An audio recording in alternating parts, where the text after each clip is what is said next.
Kabanata 71. Nasa panganib ang Collins.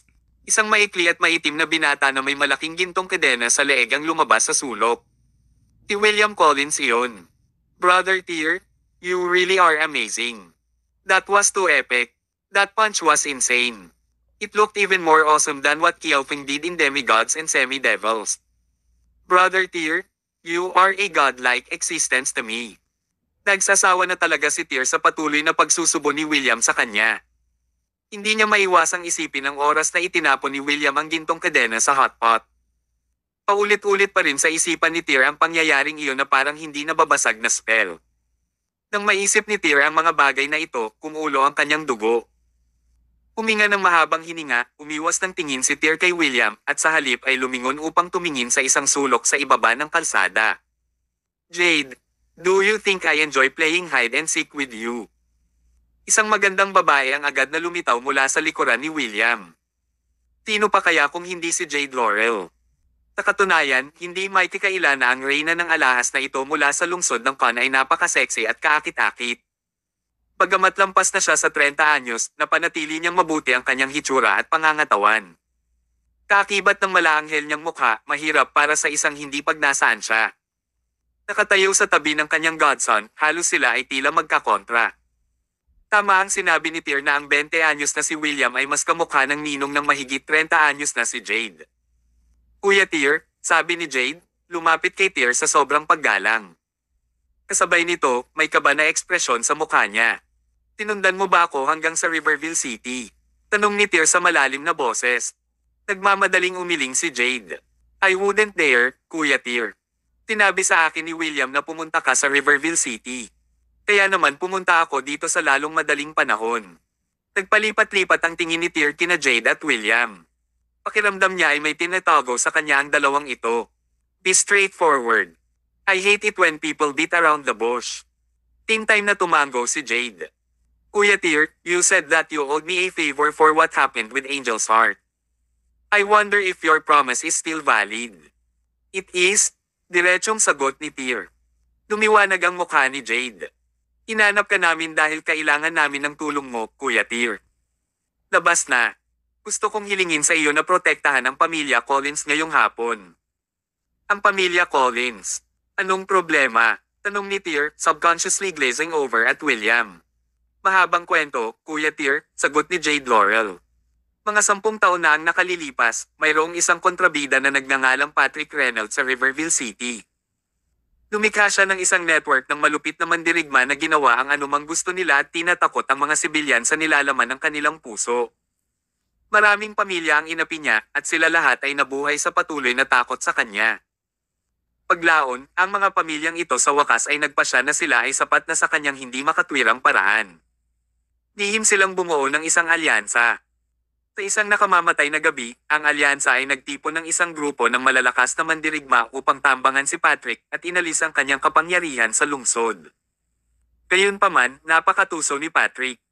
Hindi siya nahuli ng alyansa noong gabing iyon at nakatakas siya. Bahagyang tumango si Tear habang nakikinig. Anong nangyari noon? Patuloy ni Jade, pagkatapos nawala si Patrick sa loob ng maraming taon. Halos nakalimutan siya ng mga taga Riverville City. Gayunpaman, hindi nagtagal, bigla siyang bumalik sa lungsod. Hindi lang iyon, nagdala siya ng isang grupo ng malalakas na mandirigma kasama niya upang eksaktong paghihiganti sa mga pamilyang nagpabagsak sa kanya. Noon, ang alyansa ay binubuo ng 4 na pamilya. Sa loob lamang ng isang linggo, 3 sa mga pamilyang iyon ang inatake na ni Patrick sa kanyang paghihiganti. Ang mga Panginoon ng mga pamilyang iyon ay naging baldado na ngayon at ilang tao pa ang namatay. The Collins family is the last family in the alliance. Nag-announce na si Patrick na may ipapadala siya mamayang hapon. Natigilan si Jade, nakatingin kay Tear ng may pag-asa bago nagpatuloy, Brother Tear, alam kong isa kang mahusay na manlalaban. Kaya, maaari mo bang tulungan ang pamilya Collins ngayon? Wala kaming ideya kung nasaan si Patrick nitong mga nakaraang taon. Ang mga taong dinala niya ay napakasama. Walang paraan na maipagtanggol ng mga pamilya sa Riverville City ang kanilang sarili laban sa mga taong ito. Dagdag niya. Oh. Hinawakan ni Tear ang kanyang baba gamit ang isang kamay na tila nag-iisip na kilos. Samantala, kinakabahang naghihintay sina Jade at William para makapagdesisyon siya. Hindi sila naglakas loob na pilitin si Tyr na pumayag kahit may utang na loob siya kay Jade. Kahit na nagpasya siyang hindi tumulong sa kanila sa huli, hindi magiging sapat ang loob ni Jade na magkomento sa kanyang desisyon. Sige. Nang marinig nilang pumayag si Tyr sa kanilang kahilingan, nakahinga ng maluwag sina Jade at William. Sumakay silang tatlo sa Maserati ni Jade at umalis, hindi nagtagal ay nakarating sila sa villa ng pamilya Collins. May isang grupo ng matangkad at matipunong lalaki na nakatayo sa labas ng villa. Lahat sila ay mga bodyguard na tinanggap ng ama ni William na si Marcus Collins, na kasalukuyang nasa estado ng gulat sa sala. Sa ngayon, puno na ang ashtray. May malakas na amoy ng nikotina sa buong lugar. Hawak ang isang sigarilyo sa pagitan ng kanyang mga daliri, palakad-lakad si Marcus sa sala. Ang mga ideya ay tumatakbo sa kanyang isipan.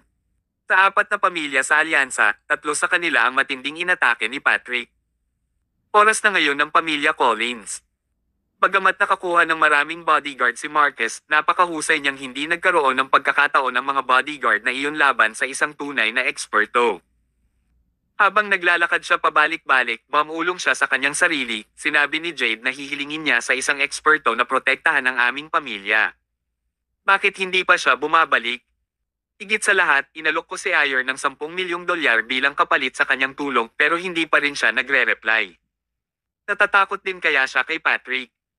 Habang nagpapanik siya, pumasok si Jade at dalawa pang tao sa sala. Agad namang lumapit si Marcus sa kanya.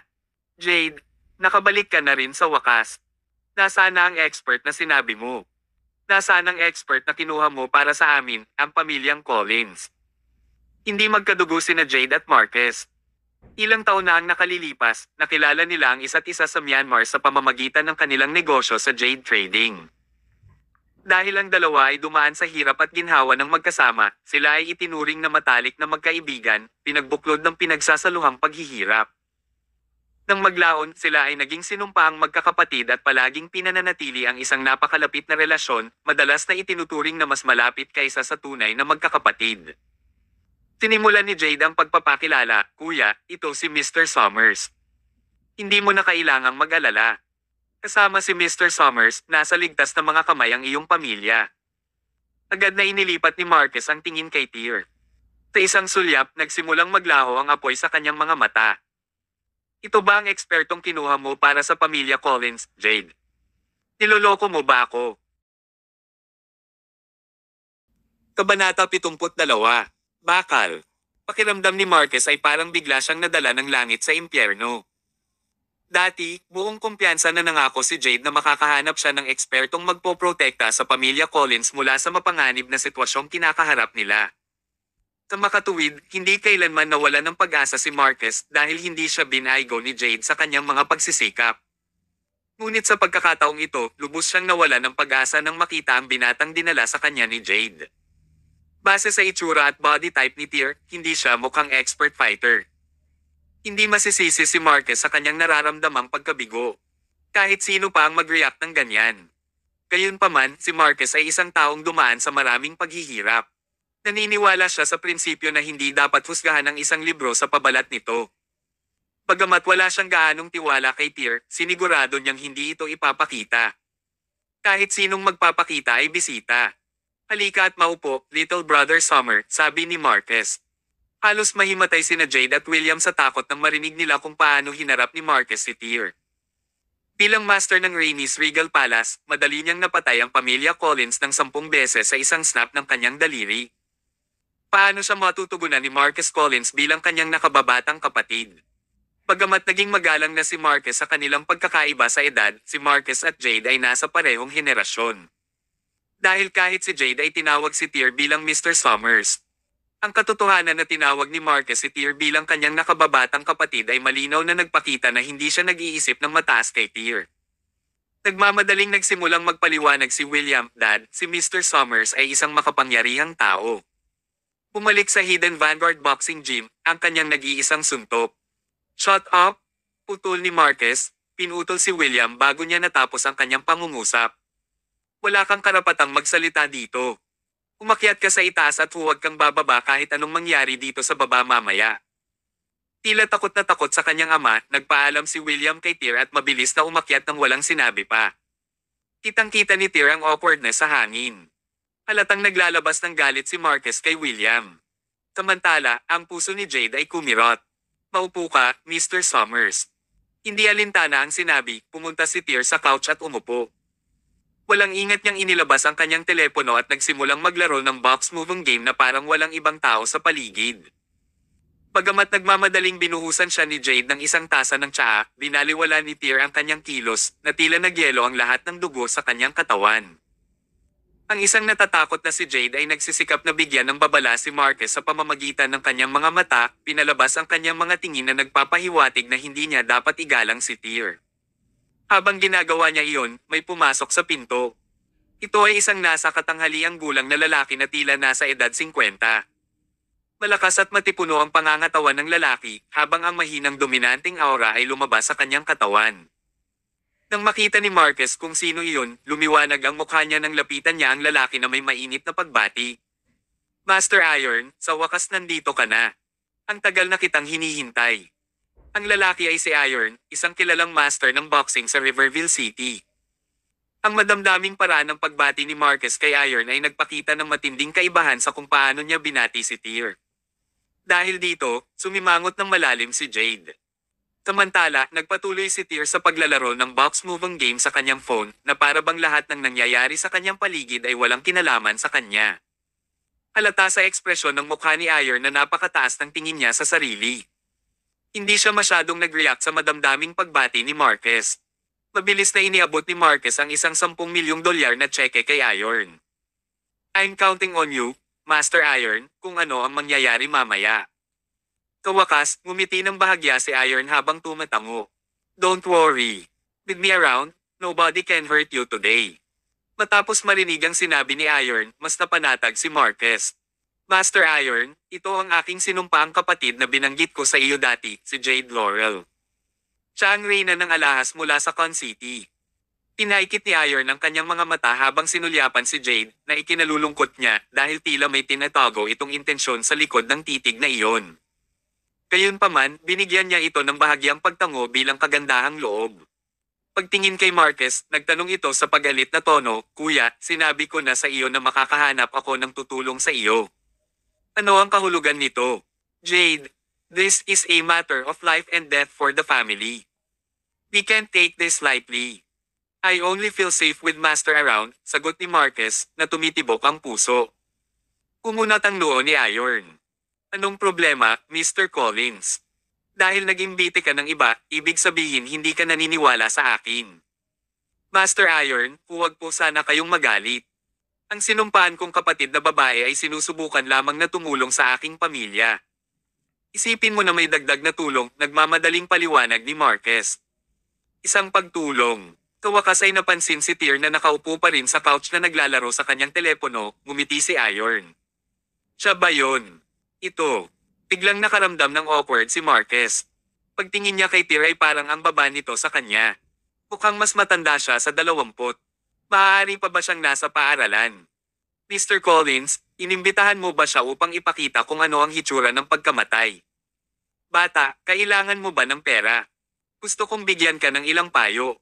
Sa ilang mga kaso, kahit na ang pera ay maaaring kumita, ang taong kumita nito ay hindi makakagastos nito. Sabi ni Iron. Si Jade ay nagsimulang malungkot na sumagot, may kasabihan na ang nagsasanay ng martial arts ay hindi dapat i-evaluate base sa kanyang edad.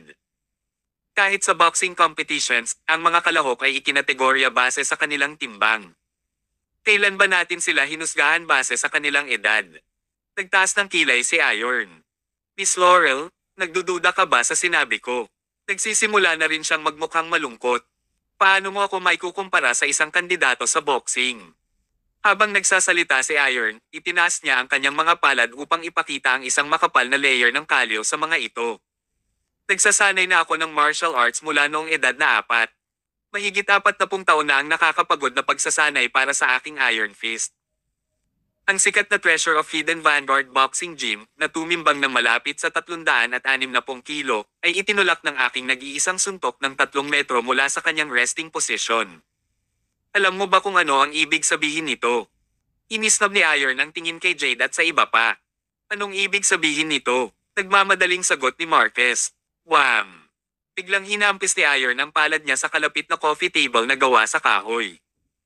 Matapos marinig ang tunog ng banggaan, ang mamahaling coffee table ay agad na nabasag sa ilang malalaking tipak. Nakakamangha. Ulalas ni Marquez, itinaas ang kanyang hinlalaki. Nakarinig ako ng mga chismis tungkol sa kung gaano kalakas ang iyong Iron Fist. Sa katunayan, mula sa nakita ko, ito ay kasing lakas ng sinasabi nila. Buong pagmamalaking binawi ni Iron ang kanyang kamay. Kaya kung patayin ang mga bodyguard na kinuha mo dyan sa isang suntok. Kahit sinong ipadala ni Patrick Reynolds mamaya ay hindi rin makakayanan ang suntok ko, aniya, na tila kumpiyansa. Tumanggo si Marquez sa lahat ng sinabi niya. Pagamat noong una ay medyo nag-aalala si Iron, mas nakaramdam siya ng kumpiyansa pagkatapos ipakita kung ano ang kaya ng kanyang lakas. Sa sandaling iyon, mahinang tumawa si Tyr na patuloy na naglalaro ng kanyang box moving game. May bahid ng sarcasm sa kanyang pagtawa. Nagtatampo ang ekspresyon ng mukha ni Iron nang lumingon siya kay Tyr. Anong pinagtatawanan mo? May malamig at hindi magandang tingin sa mga mata ni Iron. Umuso si Tyr. Tinatawanan kita sa pagiging makitid mo at walang alam. Kabanata 73. Hindi nakakamatay ang suntok mo. Nang marinig ang masungit na komento ni Tyr, si Marquez ay napabuga ng malamig na pawis. Si Iron ay isang taong pinagsikapan niyang kunin. Kung si Iron ay masasaktan sa mga salita ni Tyr, at dahil dito'y bigla na lang mag-iisnab, ang pamilya Collins ay magkakaroon ng malaking problema ngayon. Little Brother Summers, hindi ka dapat maging impolite kay Master Iron, sabi ni Marquez. Sa puntong ito, walang dahilan para igalang ni Marquez si Tyr. At dahil hindi niya masyadong inisip si Tyr sa simula pa man, may tono ng pagsaway at bakas ng paninisi sa boses nito. Kung hindi dahil kay Jade, pinalayas na niya si Tyr sa bahay. Sa kabilang banda, si Jade ay nagsimulang manginig at humihingal sa takot. Si Tyr Summers ay isang makajos na nilalang. Paano mo siya makakausap sa ganoong paraan, Marquez?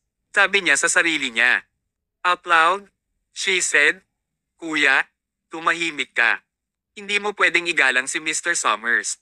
Feeling overprotective ni Jade kay Tyr, kumunat ang noo ni Marquez. Samantala, nagsimulang tumawa si Iron. Lumapit siya kay Tyr at mayabang na tumingin dito. Bata, ngayon mo lang ba sinabi na ako'y makikitid at mayabang? Napakaliit ba ng tingin mo sa akin? I am just stating the facts, sagot ni Tyr. Paano kung makabasag ka ng 360 kilogram na punching bag gamit ang iyong Iron Fist? At paano kung masisira mo itong kahoy na coffee table? Ang mga ito ay walang buhay na bagay. Gayunpaman, ang mga tao ay mga buhay na nilalang. Ang taong inupahan ni Patrick Reynolds ay tiyak na hindi tumitigil at hahayaan kang saktan siya ayon sa gusto mo. At saka, hindi naman nakakamatay ang nag-iisang suntok mo. Dahil nagawa ng taong iyon na lipulin ang 3 buong pamilya, tiyak na hindi siya isang simpleng background. Sigurado ako na ang isang tulad mo ay walang kakayahang kumuha ng kahit isang hampas mula sa kanya. Ano? Galit na sigaw ni Iron. How dare you insult me, you little basura. Kapag tapos na ako sa pakikitungo sa kalaban mamaya, tuturuan kita ng tamang leksyon. Pagbabayaran kita sa kayabangan mo. Sa sandaling iyon, umihip ang lamig mula sa labas ng villa. Hindi napigilan ni na Marquez at Jade na makaramdam ng panginginig sa kanilang leeg. Rinig na rinig sa labas ang mga ingay ng away at hiyawan ng mga tao sa sakit. Matapos ang halos 20 segundo, ang mga tunog ay napalitan ng patay na katahimikan. Isang lalaking mukhang malamig na may maikling buhok, isang bakal na singsing sa kanyang daliri, at isang galos sa kanyang noo ang nagsimulang pumasok sa villa. Tumutulo pa rin ang dugo mula sa bakal na singsing sa kanyang daliri. Malinaw, ang dugo ay pag-aari ng mga bodyguard na nakatalaga sa labas. Sino si Marquez Collins? Tanong niya. Ang kanyang boses ay malamig at paos, halos parang pag-aari ng isang demonyo mula sa impyerno. Tapat na ang marinig ni na Marquez at Jade ang kanyang boses ng mag-isa para makaramdam ng goosebumps sa kanilang anit. Sa paghusga sa kahangahangang paraan ng lalaki, hindi siya isang taong normal na tao na tulad nila ay maaaring labanan. Marahil, ang isang mandirigma lamang na nasa totoong larangan ng digmaan at pumatay ng ibang tao ang magkakaroon ng gayong kahangahangang paraan. Biglang tumibok pati ang puso ni Iron. Sa isang sulyap sa lalaki, nabawasan ng husto ang kumpiyansa ni Iron kanina. This was not a martial arts competition. Ito ay isang labanan na kinasasangkutan ng buhay at kamatayan ng isang tao. Hindi nagtagal, nakipagtitigan ang lalaki kay Marquez.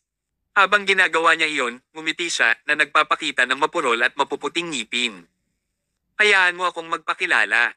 Ang pangalan ko ay Leo Granger. Galing ako sa Hilaga. Ngayon, pumunta ako dito sa kahilingan ni Mr. Reynolds na hanapin ka, Marcus Collins, at upang ipaghiganti ang krimen mula sa nakalipas na mga taon. Sinabi sa akin na, sa apat na pamilya, ikaw, Marcus Collins, ang nanguna sa alyansa. Sa makatuwid, tinukoy ni Mr. Reynolds na ang iyong buhay ay dapat na mawala ng malay. Isang braso at isang paa ang bawat isa. Ngayon, mangyaring ipatawag ang lahat ng mga supling sa iyong pamilya. Ang lalaking ito, si Leo Granger, ay tunay na baliw. Bagamat nilinaw na niya na narito siya para patayin si Marquez, inaasahan pa niyang kusang ipatawag ni Marquez ang kanyang mga supling para bugbugin. Ito ay isang matinding kaso ng kabaliwan. Takot at pinagpapawisan ng lahat, inilagay ni Marquez ang lahat ng pag-asa kay Master Iron, desperadong isinisigaw ang kanyang pangalan. Umakbang si Iron at diretsyong hinarap si Leo. I am Iron of Riverville City. Young man, would you kindly live for the sake of respecting me? Sandaling natigilan si Leo. Tumingin siya kay Iron at malamig na nagtanong, ikaw, gusto mo na bang mamatay? Mayabang. Galit na sigaw ni Iron bago biglang inabot ang kamao sa direksyon ni Leo. Buong magdamag na ibinuhos ni Iron ang suntok na ito. Kinausap lang niya si Leo sa pagtatangkang i-distract ang kanyang kalaban. Isang Leo ang nagambala, papatayin niya ito sa isang suntok. Gayunpaman, mabilis na nakareact si Leo at madaling naiwasan ang suntok ni Iron. Gulat na pagtanto ni Iron na tama si Tyr. Ang kanyang kalaban ay hindi tumayo at naghihintay na atakihin. Bakal na kamao, mapaglarong tanong ni Leo. Tara na. Tatayo na ako at hahayaan kitang batukan. Ano? Tanong ng isang nalilitong Iron. Gayunpaman, pinagpatuloy pa rin niya ang pagsuntok kay Leo. Wang! Pakiramdam ni Iron ay dama po ang kanyang kamao sa isang steel board. Namanhid ang buong braso niya dahil sa impact. Samantalang si Leo naman ay nanatiling nakatayo na parang walang nangyari. Isang malamig at mapait na ngiti ang lumitaw sa kanyang mukha. Muli, tama ang hula ni Tyr. Yan lang ba ang meron ka? It's my turn now, ani Leo. Itinaas niya ang kanyang kamao, sinuntok niya ang bilis ng pag-ilaw na nakatutok sa dibdib ni Iron. Bang! Ito ay tunog ng tambol sa umaga sa isang monasteryo. Sa pagtama, pinalipad si Iron hanggang sa wakas. Pumangga sa pader sa likod niya. Agad na lumitaw ang mga bitek sa dingding at nang bumagsak ang Iron sa lupa, nakita ng lahat na ang kanyang dibdib ay halatang nalaglag. Nanlaki ang mga mata, bumuga siya ng isang subo ng dugo bago tuluyang tumigil sa paggalaw ang kanyang katawan. Hindi matukoy kung siya ay tunay na patay o nawala na lamang ng malay. Ito. Pakiramdam ni Marquez ay parang binuhusan ng isang balde ng malamig na tubig ang kanyang ulo. Nakatayo ang bawat buhok niya sa katawan. Ang bakal ay natalo sa isang suntok. Isa siya sa pinakasikat na boxing master sa Riverville City na kayang maglipat ng 360 kilogram na punching bag. Sa katunayan, gumugol si Marquez ng $10 milyong upang kunin siya. Paanong madaling talunin si Iron? Nawala ang isip ni Marquez at ang kanyang mga paa ay nagsimulang manginig ng hindi mapigilan. Muli, inilipat ni Leo ang tingin kay Marquez, winawagayway ang hintuturo na may dugo pang tumutulo mula rito. Tapos na ang laro. Sa oras na iyon, labis na nabigla si Marquez na hindi siya nakasagot. Si Jade naman ay napalingon kay Tyr na may galit na galit sa mukha. Tyr! Kuya Tyr, iligtas mo kami. Naglalaro pa rin siya ng box moving game. Nang marinig niya ang nagmamakaawang boses ni Jade, mahinahon niyang pinindot ang exit button sa screen.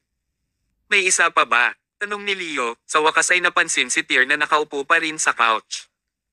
Makalipas ang isang segundo, ngumiti siya ng nakakainis. Young brother, iba ka ba na kinuha ni Marcus Collins para tumulong sa pamilya niya? No, that doesn't sound logical. Are you someone Marcus Collins hired to commit? Hindi na pinansin ni Tyr ang panunuya ni Leo. Matapos ilagay ang kanyang telepono sa kanyang bulsa, inilagay niya ang 2 daliri sa gilid ng glass table sa kanyang harapan. Basag. Sa isang pagpindot, nagkapira-piraso ang buong glass table.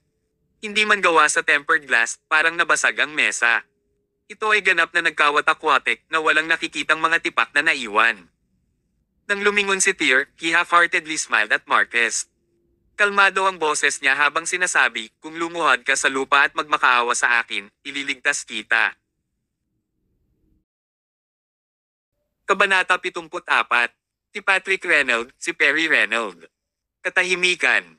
Nagkaroon ng nakamamatay na katahimikan kahit ang isang karayom na tumutulo sa lupa ay maririnig ng may lubos na kailan awan.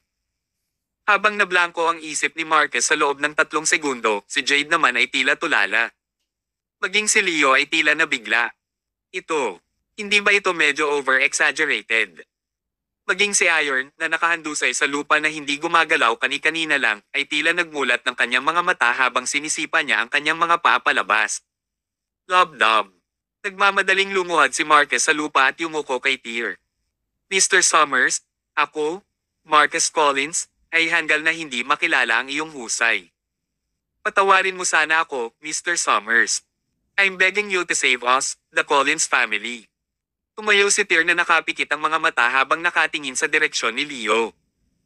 Ang kanyang titig ay nagparamdam kay Leo na para siyang nakita ng isang mabangis na hayop. Habang ang suntok ni Iron ay hindi man lang nagawang itulak si Leo, ang isang sulyap ni Tyr ay sapat na upang hindi niya malay na mapa-attrest. Nagsimulang magsalita si Leo sa takot na paraan, ako ang hilagang. Parang sinadya niyang takutin si Tyr sa background niya. Gayunpaman, bago pa man matapos ni Leo ang kanyang pangungusap, nagsimula ng kumilos si Tyr. Boom! Isang napakabilis na suntok ang damapo sa dibdib ni Leo. Bago pa man siya makapag-react dito, pinalipad na ang kanyang katawan palabas ng pinto. Hindi pa siya nakakarating sa lupa ay hinabol siya ni Tyr. Sa isa pang suntok sa tiyan ni Leo, pinasabog siya ni Tyr sa lupa. Ang malakas na impact ay naging sanhi ng pag-crack ng mga tile sa ilalim ni Leo. Pinaulanan siya ng suntok ni Tyr bago pa man siya makaiyak sa sakit. Bitik! Bitik!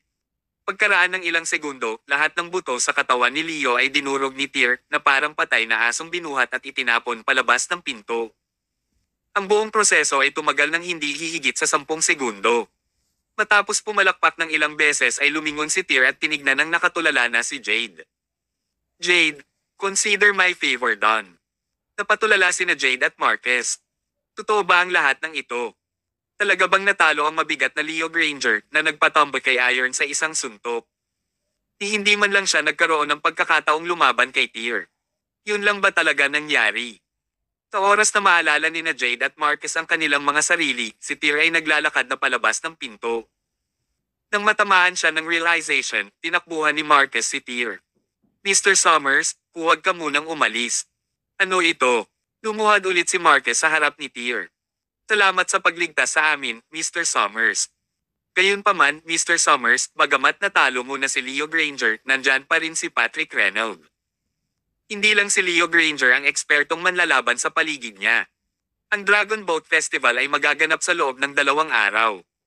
Bawat taon, ang Dragon Boat Rowing Competition at ang Dragon Boat Fighting Competition ay gaganapin sa panahon ng festival sa Riverville City.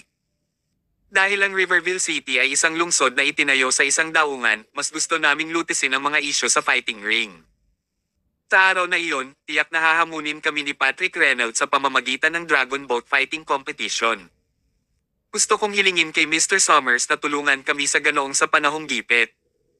Malamig na tumawa si Tyr. Bakit naman kita tutulungan? Ito. Nawala nang masabi si Marquez. Tama si Tyr. Bakit kailangan niyang tulungan si Marquez? Kanina pa, masama pa ang tingin ni Marquez kay Tyr. Mr. Summers, kung handa kang tumulong sa amin, ibibigay ko sa iyo ang anumang halaga ng pera na gusto mo.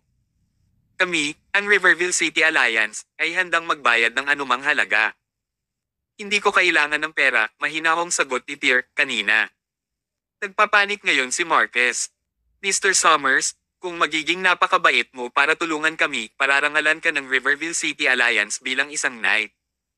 Hehe, ngumisi si Tyr. Pararangalan ba siya ng buong Riverville City bilang isang knight? Gaano kalaki ang Riverville City? Si Tyr ang Grandmaster ng Rhaenys Regal Palace na may bilyon-bilyong dolyar sa mga mapagkukunan. Bukod dito, pinamunuan niya ang hindi mabilang na mayayamang tribo. Matutokso kaya siya sa pag-aalay ng hamak na Riverville City? Hindi ako interesado, sabi ni Tyr. Nawala nang masabi si Marquez. Humingi siya ng tulong kay Jade, umaasang makukumbansi niya si Tyr. Huminga ng malalim si Jade bago nagmamadaling naglakad. Kuya Tyr, please help us.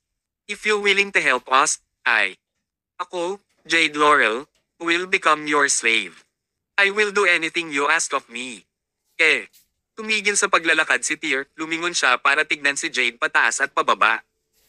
Sa kabila ng higit sa 30, siya ay may hitsura ng isang batang dalagita. Kasabay nito, taglay niya ang kapanahunan at pagiging kaakit-akit ng isang babaeng may sapat na gulang. Talaga, ang babaeng ito ay isang catch. Gayunpaman, si Tyr ay hindi isang pervert na tao. Maging ang mga prinsesa mula sa maharlikang pamilya ay sabik na maipanganak ang kanyang anak.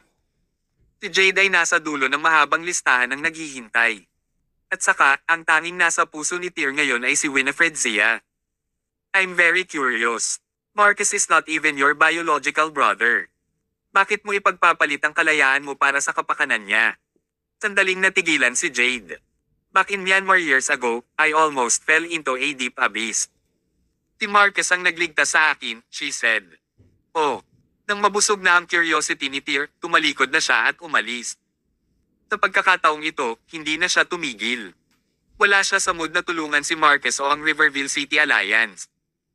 Nandito lang siya sa lungsod para samahan ang asawa at pamilya nito habang ipinagdiriwang nila ang Dragon Boat Festival. Kapag natapos na ang pagdiriwang, babalik siya sa Con City. Sa personal, hindi naisip ni Tyr ang tungkol dito sa ilalim maunlad na lupain ng ilang. Nang mapagtonto ni Jade na determinadong umalis si Tyr, nakaramdam siya ng pagkataranta gaya ni Marquez. Sa sandaling iyon, isang kakaibang ekspresyon ang bumungad sa kanya. Ang taas ng dibdib niya na para bang gagawa siya ng mahalagang desisyon. Makalipas ang 5 segundo, nakarating na si Tyr sa main gate ng villa. Sa sandaling iyon, lumitaw si Jade na nakapagdesisyon na habang sinusundan siya. Kuya Tyr, may ibang pangalan si Patrick Reynold. Siya ay tinatawag na Perry Reynold. Siya ay mula sa pamilyang Summer sa Norte. Isa rin siya sa 5 magiting na general. Sa sandaling magsalita siya, naramdaman ni Jade na parang umikot siya sa harap ng mga pintuan ng impyerno. Namuti ang mukha niya at tumutulo ang pawis niya sa noo. Si Tyr na lalabas na sana ng main gate ay biglang huminto at lumingon kay Jade. Halata na may madilim na ekspresyon sa mukha niya. Jade Laurel, may pinadala ka ba para imbestigahan ako ng patago? Fighting Leo Granger was just a setup. Take lang lahat. Participating in the Dragon Boat fighting competition is the real deal, sagot niya. Sa simula pa lang ba ay sineset up mo na ako? Tanong ni Tyr. Nanginginig na napaluhod si Jade sa harapan ni Tyr. Kuya Tyr, I didn't have a choice. Please don't be mad, napasigaw siya sa gulat. Ikaw, napakagaling. Hindi nakakagulat na kilala ka bilang pinakamalakas na babae sa Con City. Huminga ng malalim si Tyr. Bigla naman siyang naging interesado kay Jade. Perry Reynold, Patrick Reynold, ulit ni Tyr. What a coincidence. So, ito ang tinutukoy mo noong sinabi mong may trabahong kailangang gawin. Diba sabi mo paglalaroan mo ako kapag natapos na ang trabahong ito?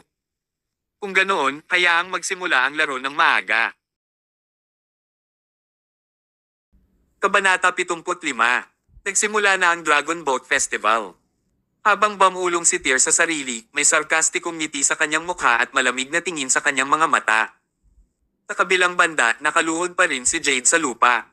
Puti ang mukha niya sa takot at nanginginig ang katawan. Samantala, sa sobrang kaba ni Marcus ay lalabas na ang puso niya sa dibdib. Sige, pumapayag akong tulungan ka. Pupunta ako doon pagdating ng panahon para sa Dragon Boat Fighting Competition. Pagkasabi nun, naglakad na si Tyr nang hindi lumingon. Matagal pagkatapos niyang umalis, sa wakas ay nakahinga ng maluwag si Jade. Puno ng pawis ang katawan niya. Jade, anong kinalaman ni Mr. Summer sa pamilya Summer sa Norte? Bakit ganoon kalaki ang reaksyon niya noong binanggit mo ang 5 valiant generals ng Summers family sa North? Tanong ni Marquez. Lumingon si Jade, malungkot na nakatingin kay Marquez. Kuya, uulitin ko ang sinabi ko noon. Mas maganda kung kakaunti ang alam mo sa ilang bagay, maliban na lang kung hindi ka natatakot mamatay. Nanginginig, ibinaba ni Marquez ang paksa, hindi na naglakas loob na magtanong pa. Nang mag-walkout si Tyr mula sa villa ng pamilya Collins, dapit hapon na. Tumawag siya ng taxi para ihatid siya pabalik sa bahay ng pamilya Coles. Pagdating niya ay nakahanda na ang hapunan. Ang mga miyembro ng pamilya Coles ay nakaupo sa malaking bilog na mesa sa looban, ngunit hindi pa sila nagsisimulang kumain. Pumasok si Tyr na may apologetic at awkward na ekspresyon sa mukha. Nang makita ni Stephen na bumalik na si Tyr, siya ang unang tumayo. Baka sa mukha niya ang hindi kaaya-ayang tingin. "Where have you been, you useless coward? Why are you back this late? Sino ka sa tingin mo para hintayin ka ng buong pamilya?" Bago pa makasagot si Tyr, sumigaw si Paul Cole, "Stephen, ano ang sabi mo nangyari noong hapon?" Ngumuso si Stephen. Ngayon, gusto ni Matthew na makipagkaibigan sa kanya sa Hidden Vancourt Boxing Gym. Ngunit ang walang kwentang duwag na ito ay takot na hindi man lang siya tumuntong sa ring. Nakakunot ang noo ni Paul habang nakatingin kay Tyr. Ang tunay na lalaki ay hindi dapat matakot na matalo. Kahit na mangyari iyon, maaari ka pa ring bumangon. Gayunpaman, kung hindi ka man lang manggahas na sumabak sa ring para lumaban. Talagang nagiging duwag ka. Bamantong hininga siya bago nagpatuloy, sa kabila ng pagiging isang kagalang-galang na tao dahil sa mga nagawa ko noon, nakuha ko ang isang duwag na lalaki bilang aking manugang. Ngayon, ang aking apo mula sa pinalawak na bahagi ng aking pamilya ay isa na rin walang kwentang duwag. Hindi ko alam kung paano ko haharapin ang mundo ngayon.